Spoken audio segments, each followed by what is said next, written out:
오늘 본문의 내용은 사울 왕이 다윗을 죽이기 위해서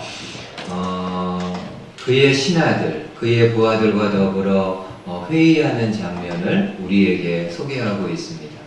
그런데 이 말씀을 이렇게 가만히 보게 되면은요, 그 당시 이스라엘의 민심이 사울에게서 많이 떠나 있다라는 것을 느낄 수가 있습니다. 특별히 여러분 7절에 한번 보세요. 7절에 보면은 사울 주변에 있는 신하들이 어떤 사람들인가를 소개하고 있는데 7절에서 이렇게 소개합니다.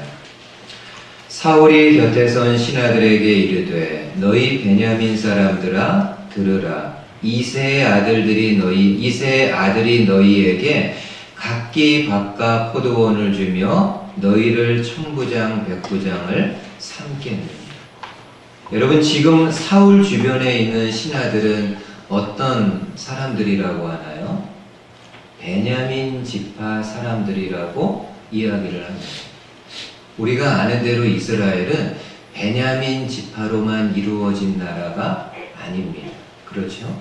12지파로 이루어진 나라입니다. 그러면 당연히 이 사울왕 주변에 베냐민 지파만 있는 것이 아니라 다른 11지파 사람들이 골고루 신하로 이렇게 있어야 되는데 지금 사울 곁에는 베냐민 지파만 있는 걸로 볼 때 그 당시 이스라엘의 민심이 많이 사울을 떠난 것을 알 수가 있습니다.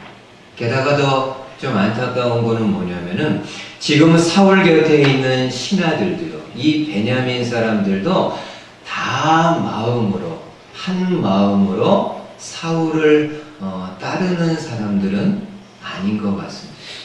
어떻게 알 수 있는가 하면은 지금 사울이 그 옆에 있는 신하들에게 이런 불만, 이런 불평을 털어놓습니다.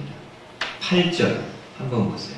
8절에 너희가 다 공모하여 나를 대적하며 내 아들이 이새의 아들과 맹약하였으되 내게 고발하는 자가 하나도 없다. 나를 위하여 슬퍼하거나 내 아들이 내 신하를 선동하여 오늘이라도 매복하였다가 나를 치려하는 것을 내게 알리는 자가 하나도 없다. 처음에 뭐라고 이야기합니까? 너희가 다 공모하여 나를 대적하라. 이게 사울의 불만입니다. 그 옆에 있는 그나마 남아있는 신하들을 향해서 가지고 있는 사울의 불평이 무엇인가 하면 한마디로 왜 나를 돕지 않냐. 왕인 내가 왕명으로 다윗을 치라고 다윗을 잡아서 죽이라고 명하는데도 불구하고 왜 너희들은 두 발 다 벗고 나서서 나를 돕지 않느냐라고 이야기를 하고 있습니다. 그러니까 이러한 말씀들을 볼 때 그 당시 이스라엘의 민심뿐만이 아니라 사울 곁에 있었던 지도자들도 점점 사울의 곁을 이렇게 떠나가고 있는 것을 볼 수가 있습니다. 근데 반면에 다윗은 어떻습니까? 다윗은 시간이 지나갈수록요 그에게 사람들이 모여듭니다. 지난주에 말씀 맞잖아요. 다윗이 블레셋 가드에서 아둘람 굴로 왔을 때 나중에 시간이 지나고 나서 가족들이 다윗이 아둘람 굴에 피신해 있다라는 것을 듣고 먼저 다윗의 가족들이 다윗에게 옵니다. 그리고 또 어떤 사람들이 옵니까? 사울 왕 치하에서 환난당한 자, 빚진 자, 원통한 사람들이 마음을 모아서 다윗에게 모이게 됩니다.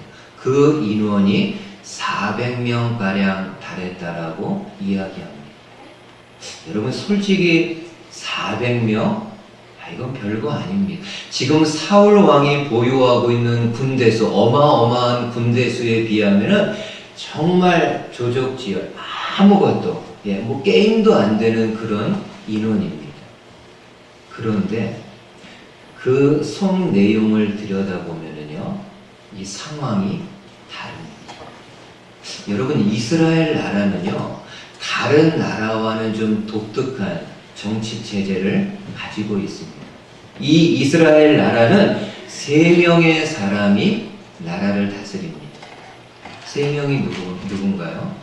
왕, 대제사장, 선지자입니다. 이 세 사람이 나라를 이끌어갑니다. 대제사장과 선지자는 하나님으로부터 말씀을 받아가지고 그 말씀을 왕에게 전달해 줍니다. 그러면 왕은 그 하나님의 말씀을 받아서 그대로 백성들에게 시행하면서 살아가는 것이 이스라엘의 정치 체제입니다. 근데 지금 사울 왕 곁에는 어떻습니까? 선지자 있나요? 없습니다.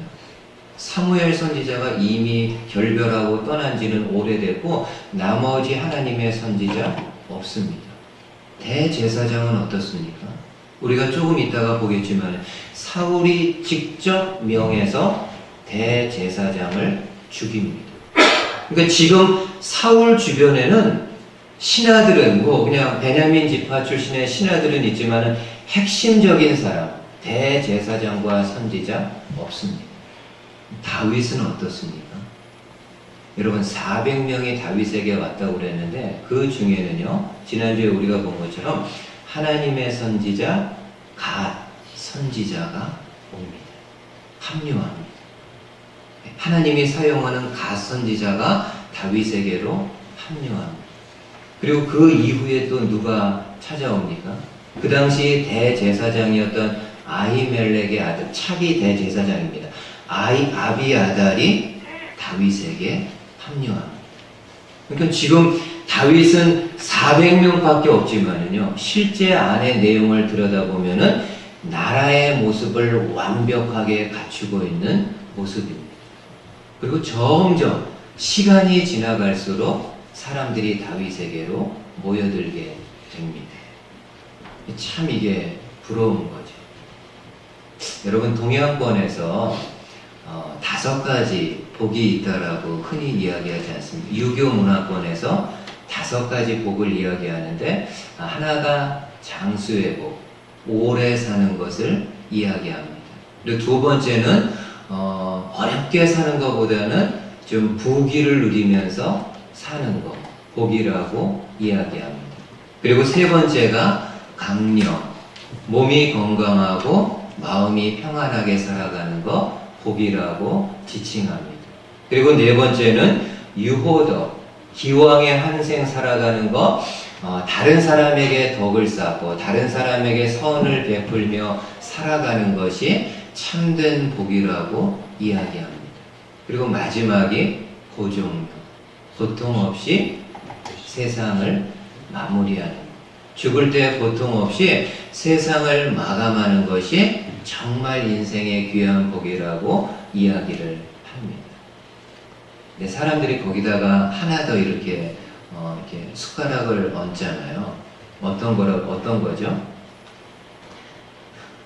아니요, 다 아는데 이야기를 안 해주신. 치아의 복이라고 그러잖아요. 근데 그게 실제로 이렇게 문헌에 나와 있는 거는 아니라고 합니다. 이 사람이 음식을 씹는 것도 중요하기 때문에 그걸 이제 치복이라고 그렇게 이야기하는 것 같은데, 근데 저는요, 정말 중요한 복이 있습니다. 그게 인복입니다. 사람이 이렇게 따르는 것. 그리고 사람이 늘 그 주변에 이렇게 있는 것. 이거 복이지 않습니까? 다윗이 지금 그렇잖아요. 시간이 지나갈수록 사울은 점점 사람들이 떨어져 나가는데 다윗에게는 점점 사람이 붙습니다. 인복이죠. 하나님이 주신 복. 그러니까 바라기는 저와 여러분들에게도 이런 인복이 있었으면 좋겠습니다. 저와 여러분들이 이 땅 살 때, 지금 살아갈 때 혼자 사는 거 아니잖아요. 다른 여러 사람들과 관계하면서 살아가는데 그 사람들과의 관계 속에서 아름다운 관계, 따뜻한 관계를 맺어가지고 늘 내 주변에 함께 사람들과 더불어 지낼 수 있는, 이건 참 귀한 복이라고 생각을 합니다. 여러분, 다윗이 이러한 인복이 있는 거, 여러 가지 이유가 있는데 우리가 이제 다윗이 도피하는 생활을 보면서 중간중간 보게 될 겁니다. 그리고 마지막에도 한 가지 다윗의 모습을 보게 될 텐데, 바라기는 하여튼간 저와 여러분들이 하나님이 인복을 주셔서 돈은 좀, 명예는 좀 많이 얻지 못한다 할지라도 내 주변에 이렇게 사람들과 더불어 함께 좋은 관계를 맺으며 살아갈 수 있는 저와 여러분들 되실 수 있기를 주님의 말씀으로 축복을 드립니다. 두 번째로 지금 사울 주변에 전혀 사울을 돕는 사람이 없는 건 아닙니다. 사울을 돕는 사람이 있기는 있는데 안타깝게도 그가 충성된 사람이라기보다는요 대단히 강교한 사람입니다. 이게 안 좋죠. 아주 간사하고 강교한 사람이 사울 곁에서 사울을 조려가는 모습을 보게 됩니다. 여러분, 지금 사울이 신하들에게 나를 위해 일하는 사람이 없다고 불평하고 있을 때요, 한 사람이 사울 앞에 나옵니다. 그는 사울의 목자장인 도액이라는 사람입니다. 이 도액이 사울 앞에 와가지고 본인이 높 땅에 있으면서 보았던 내용들을 다 이야기합니다. 내가 높 땅에 갔을 때 다윗을 보았고 대제사장과 제사장들이 다윗을 돕는 것을 다 지켜봤다고. 이 대제사장과 제사장들이 다윗을 위해서 하나님의 뜻도 물어봐주고 다윗에게 필요한 떡도 주고 다윗에게 필요한 골리앗의 칼도 주었다고 하면서 본인이 높 땅에서 보았던 모든 내용들을 다 이야기합니다. 사울이 어땠을까요? 그 이야기를 듣는 순간 견딜 수가 없는 겁니다. 그래서 즉각 명합니다. 높 땅에 있는 모든 제사장들 다 불러들이라. 그래서 높 땅에 있는 대제사장과 모든 제사장들이 다 사울 앞으로 기브아 땅으로 올라옵니다. 그때 사울이 그들에게 이야기합니다. 어찌하여 나를 돕지 않느냐? 내가 역적으로 모른 이 다윗에게 너희들은 어찌하여 이 다윗을 도왔느냐라고 하면서 왜 나를 돕지 않는 반역을 행하느냐라고 이야기를 합니다. 그때 대제사장 아히멜렉이 나름 그 당시 있었던 상황들을 오늘 본문에서도 쭉 이렇게 이야기를 합니다. 여러분, 나중에 그 내용을, 아히멜렉이 이야기하는 내용을 보세요. 솔직히 아히멜렉과 그 당시 그 높 땅의 제사장들은 아무 잘못이 없는 사람들입니다. 사울이 처음 높 땅 와가지고 아히멜렉에게 뭐라고 이야기했습니까? 나는 사울 왕의 밀명을 받고 은밀하게 혼자 이곳에 왔다라고 거짓을 이야기합니다. 그러니까 그 당시 대제사장과 다른 제사장들은 사울이 쫓기는 가운데 있었다라는 것을 듣지 못하고 그냥 사울의 명을 받고 왔기 때문에 본인들은 다 최선을 다해서 도울 수밖에 없었다라고 이야기를 합니다. 아무 잘못이 솔직히 없죠. 근데 지금 사울은 어떻습니까? 본 정신이 아니죠. 이미 사울은 본인의 정신을 가지고 있지 않기 때문에 대제사장이 이런 이야기를 했는데도 불구하고 듣지 않습니다. 오히려 옆에 있는 호위병들에게 모든 제사장들을 다 죽이라고 이야기합니다. 호위병들이 어떻게 하나요? 이게 감히 나서지를 못합니다. 왕의 명령인데도 불구하고 하나님의 제사장들, 하나님이 세운 제사장들을 칼로 쳤다가는 본인들이 정말 하나님의 심판을 받아 죽을 것 같아서 어느 한 명도 왕의 명령인데도 나서지를 못합니다. 그러니까 사울이 누구에게 다시 명령합니까? 도액에게 명령합니다. 이 제사장들 치라. 그때 도액이 어떻게 하나요? 한번 18절 말씀 보십시오. 18절에 왕이 도액에게 이르되 너는 돌아가서 제사장들을 죽이라 하매 에돔 사람 도액이 돌아가서 제사장들을 쳐서 그날에 세마포 에본 입은 자 85명을 죽였고 제사장들의 성읍 노베 남녀와 아이들과 젖먹는 자들과 소와 나귀와 양을 칼로 쳤다. 이야, 도액이 기회를 잡은 겁니다. 어느 한 명 왕명을 받들어 행하지 않을 때 본인이 왕의 명령을 받들어 행하게 되면 지금보다도 더 최측근, 가장 권력의 정점에 가까운 곳에 이를 수 있다는 마음으로 본인이 칼을 들고 가서 노베에 있는 모든 제사장 85명을 다 죽입니다. 제사장들 뿐만이 아니라 노베에 있는 남녀노소, 그 다음에 심지어 젖먹는 아이, 베이비잖아요. 네. 젖먹는 아이들, 그리고 심지어 가축이 또 무슨 죄가 있습니까? 그 가축들까지도 많이 도륙했다라고 이야기를 합니다. 그러니까 이건 한마디로 학살이죠. 아무 잘못 없는 높당에 있는 제사장들과 백성들과 가축들이 도액으로 인해 가지고 사울로 인해서 학살을 당하게 됩니다. 여러분, 시편 52편이 있습니다. 이 시편 52편은요, 다윗이 쓴 시인데, 다윗이 이 시를 쓰게 된 배경이 무엇인가 하면은, 그 제목이 나와 있습니다. 제가 한번 잠깐 좀 읽어 드릴게요.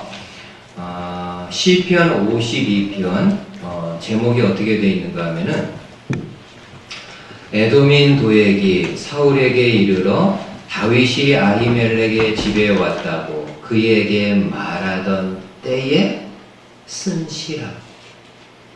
그러니까 52편은 어떤 시입니까? 도액이 사울에게 자신을 밀고한 이야기를 듣고 나서 쓴 시입니다. 달리 말하면은 도액의 밀고로 인해서 노베에 있는 모든 제사장들이 죽었다라는 그 소식을 듣고 다윗이 기록한 시입니다. 그럼 여러분 상식적으로 생각해 보세요. 이 52편은 누구에 대해서 그 글을 쓴 걸까요? 도액입니다. 이 도액에 대해서 글을 썼는, 당연히 내용이 험악하죠. 안 좋습니다. 제가 몇 가지만 좀 읽어 드릴게요. 한번 52편 2절에 이렇게 이야기합니다. 내 혀가 심한 악을 꾀하여 날카로운 삭도같이 간사를 행하는도다. 또 3절에요. 내가 선보다 악을 사랑하며 의를 말함보다 거짓을 사랑하는도다. 그리고 7절에는요. 도액이라는 사람이 어떤 사람인가를 이렇게 소개합니다. 이 사람은, 도액은 하나님을 자기 힘으로 삼지 아니하고 오직 자기 재물의 풍부함을 의지하며 자기의 악으로 스스로 든든하게 하던 자라 하리로다. 여러분, 한마디로 도액은 어떤 사람인가요? 자기 재물 의지하고 자기 권력을 의지해서 스스로를 높인 사람이라고 이야기합니다. 여러분, 성경에서 스스로를 높인 사람을 가리켜 뭐라고 하나요? 자고한 사람이라고 이야기합니다. 자고한 사람 이꼴 거만하고 교만한 사람임을 성경이 이야기합니다. 하나님은 말씀을 통해서 교만한 사람, 거만한 사람, 스스로를 높인 자고한 사람은 그가 본인의 힘으로 많이 높아졌다 할지라도 결국에는 하나님이 낮추실 것이라고 경계하십니다. 그러면은 하나님은 저와 여러분들이 늘 낮은 곳에만 있기를 원하시는 분인가? 그렇지 않습니다. 하나님은 저와 여러분들이 높은 곳에 있기를 원하십니다. 근데 그 높은 자리에까지 어떻게 올라가기를 원하나요? 내가 스스로 내 재물, 내 능력, 내 권세, 내 어떤 거를 의지해서 스스로 높아지는 것이 아니라 하나님이 높여주시는 것을 기다릴 줄 아는 사람. 여러분, 이 말씀 보세요. 참 여기 귀한 말씀이 있습니다. 신명기 28장에요. 이렇게 말씀합니다. 여호와께서 너를 머리가 되고 꼬리가 되지 않게 하시며 위에만 있고 아래에 있지 않게 하시리니 오직 너는 내가 오늘 내게 명하는 내 하나님 여호와의 명령을 듣고 지켜 행하는. 여러분, 으뜸이 되고 머리가 되게 하는 일은 사람의 일이 아니고 사람의 노력이 아니고 하나님이 하시는 일임을 말씀합니다. 처음에 주어가 그렇잖아요. 여호와께서 너를 높이기도 하고 낮추기도 하신다. 여호와께서 너를 으뜸이 되게도 하실 수 있고 밑에가 되게도 하실 수 있다라고 말씀을 하고 있습니다. 그러니까 으뜸이 되는 거, 높아지는 거는 하나님이 하시는 일이고 그 하나님이 하시는 일을 위해 가지고 성도인 저와 여러분들은 해야 될 것이 하반절에 뭐라고 이야기하나요? 오직 너는 내가 오늘 내게 명령하는 내 하나님 여호와의 명령을 듣고 지켜 행하는 것. 저와 여러분들이 이 땅에서 하나님의 말씀을 잊어버리지 않고 그 말씀을 기억하면서 그 말씀을 지켜 행하게 될 때 하나님이 때가 되었을 때 그 성도를 높여주신다라고 이야기를 하고 있습니다. 도액은 어떤 사람입니까? 본인의 재물, 본인의 권세를 믿고 스스로를 높인 사람이라고 이야기하고 있습니다. 바라기는 저와 여러분들이 이 땅 살아가면서 어디에서 무엇을 하든 스스로, 내가 스스로 가지고 있는 그 어떤 것을 가지고 나를 높이는 삶이 아니라 하나님의 말씀을 기억하고 그 말씀을 따라 순종하며 살아갈 때 하나님이 때가 되어서 나를, 저와 여러분들을 높여주시는 그러한 것들을 경험할 수 있는 저와 여러분들 되실 수 있기를 주님의 말씀으로 축복을 드리겠습니다. 마지막 하나만 더. 여러분, 대제사장 아히멜렉과 또 제사장들과 높 땅의 사람들이 무고히 학살을 당할 때 생명을 건진 한 명의 제사장이 있습니다. 그는 바로 아히멜렉의 아들 아비아달입니다.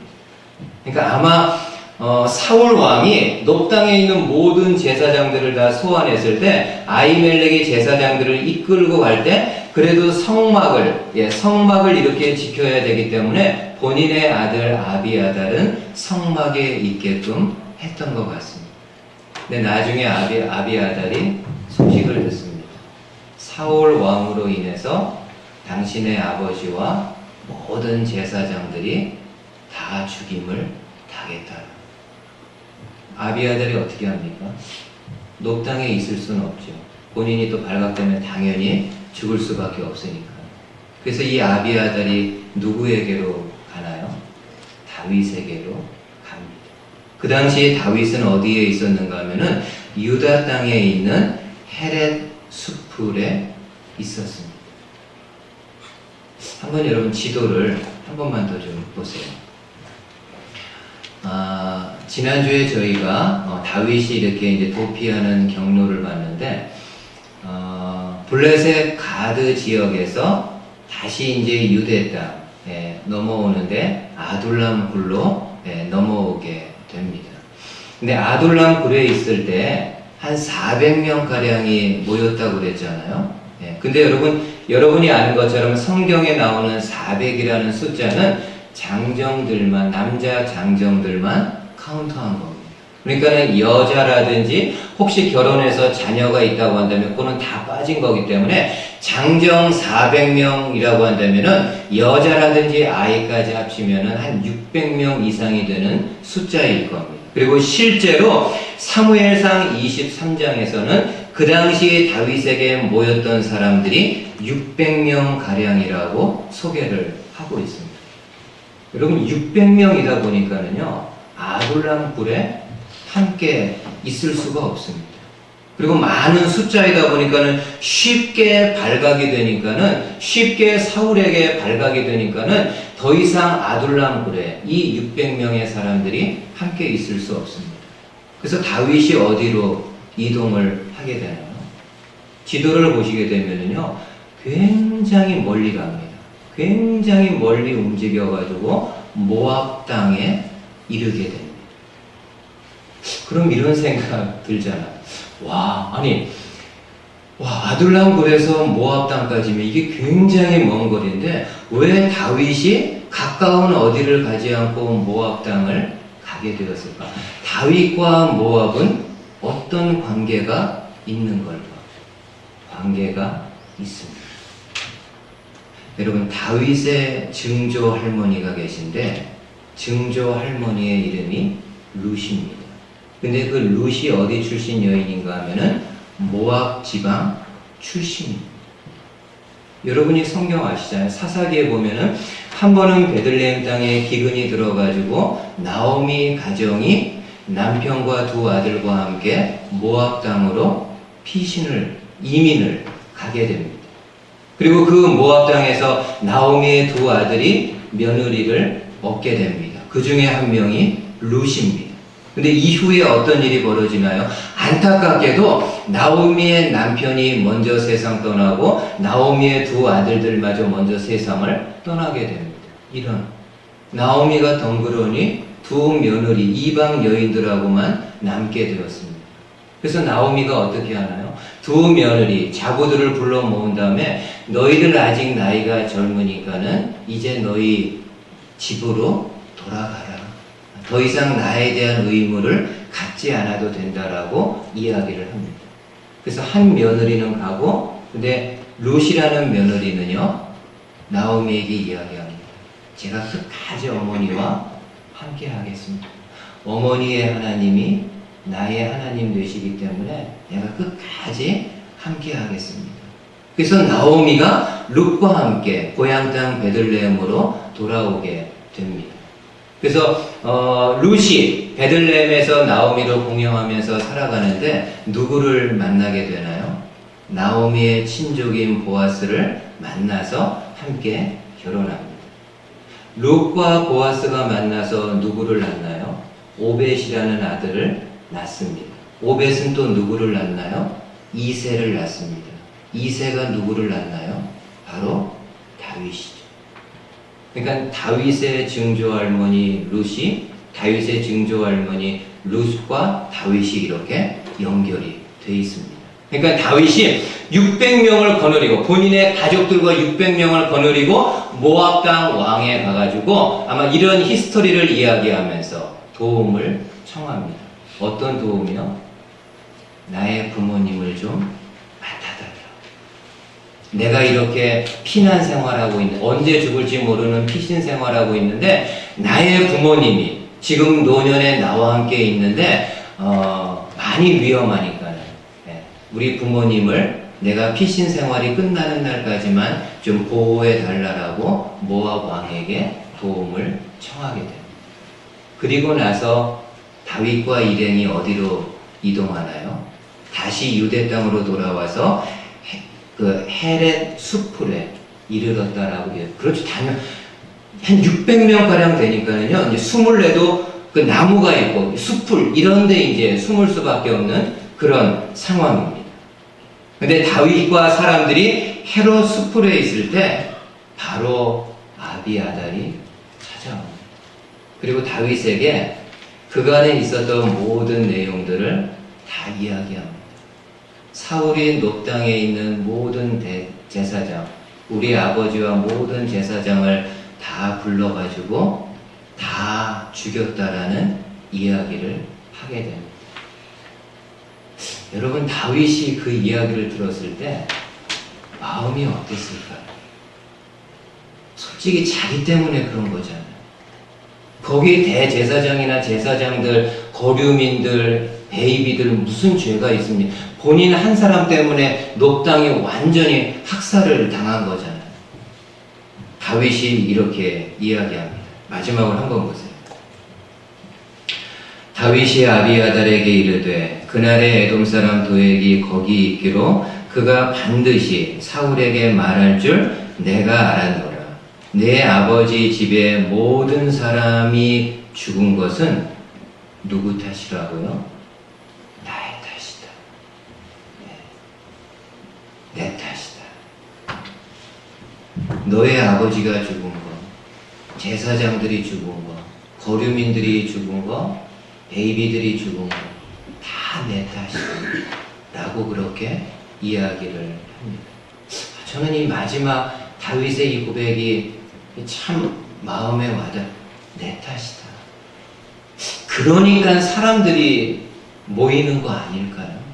지도자가 이런 마음 가지고 있으니, 지도자가 자꾸 변명하고 자기 피할 길 찾고 이런 것이 아니라 본인의 어떤 부족함이 드러났을 때 내 탓이다, 내 잘못이다 라고 솔직하게 이렇게 이야기하는 거.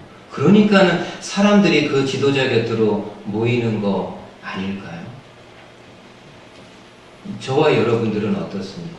생활 속에서 쉽게 내 잘못이다, 내 탓이다 라고 그렇게 잘 이야기하시나요? 여러분, 좀 지나간 일이지만은 그 세월호 사건이 났을 때 나중에 그 오랜 기간이 지난 다음에 어렵게 진상을 조사하는 그 위원회가 꾸려지고 또 그 위원회를 가지고 청문회가 열리지 않았습니까? 그 청문회에 많은 사람들이 관심을 갖고 참여를 했습니다. 그리고 그 세월호에서 생존한 사람들도 관심을 갖고 그 청문회에 참여를 했다고 합니다. 관련된 모든 사람들이 나와서 이 사건이 도대체 어떻게 된 거고 누가 책임을 져야 되는지에 대한 청문회가 있었겠죠. 근데 하나에서부터 10까지 참여한 모든 관계자나 정보 사람들이 다 이 핑계 저 핑계를 대면서 책임을 지는 사람이 한 명도 청문회장에 없는 겁니다. 기사에 나왔죠. 그 청문회에 참여했던 그 세월호의 생존 화물 기사인 김동수 씨가 그 모습들을 보면서 너무 안타까워서 본인이 이렇게 막 가슴 아프게 토로한 이야기가 기자들이 듣고 신문에다가 이렇게 냈습니다. 김동수 씨가 이야기한 내용이 뭔가요? 한 놈만 미안하다고 해라. 다른 거 변명하지 말고 한 놈만 미안하다고 좀 해라. 그러니까 이런 의미 아닐까요? 다 나 몰라라 하고 다 책임이 없다고 하니까는 너무 방청석에서 보기 안타까워서 한 사람만이라도 미안하다고 좀 해라. 다윗은 이런 면이 있습니다. 본인으로 인해서 일어난 일에 있어가지고 은폐하고 숨기고 변명하고 떠넘기지 않고 내 탓이다. 나 때문에 너희 아버지가 죽었고 나 때문에 무고한 하나님의 제사장들이 죽었고 갓 태어난 베이비들이 나 때문에 죽었다.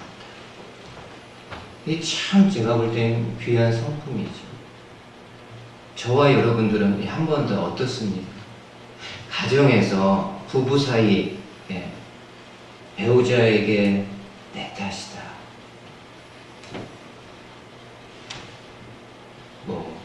내가 잘못했다, 이런 거 잘 이야기하시나요? 자녀들에게는 어떻습니까? 자녀들에게는 더 못할 수 있어요. 그러니까 부모라는 본의가 있는데 분명히 내가 볼 때 속으로 내가 잘못했는데도 자식들한테 미안하다는 말 못할 수 있습니다. 해야죠. 내 탓이다. 내가 잘못 생각했다. 내가 잘못했다. 그럴 때 여러분, 그 관계나 그 공동체가 따뜻하고 끈끈하게 하나로 될 수 있습니다. 주님의 교회도요, 마찬가지입니다. 주님의 교회가 어렵고 힘든 상황에 빠졌을 때 어느 한 사람이라도 내 탓이다, 내가 바르게 섬기지 못했기 때문이다. 그런데 만약 어떤 나는 정말 할 만큼 했는데 다른 사람이 안 했기 때문이다. 나는 죽도록 할 만큼 했는데 다른 사람이 팔로우 안 해줬기 때문이다. 그러면 그 공동체는 깨지는 겁니다. 그러나 어떤 힘든 일이 있을 때 내 탓이다. 내가 더 열심히 했어야 되는데, 내가 더 성실하게 섬겼어야 되는데 그랬지 못했다. 라는 사람 한 사람만이라도 있게 되면요, 그 공동체는 하나로 엮여질 수 있습니다. 바라기는 저와 여러분들이 모든 생활 속에서 나의 잘못을 정직하게, 성실하게 고백할 줄 아는 저와 여러분들 되실 수 있기를 주님의 말씀으로 축복을 드리겠습니다. 아멘. 예. 한번 여러분 잠깐 눈을 좀 감아 보시겠어요?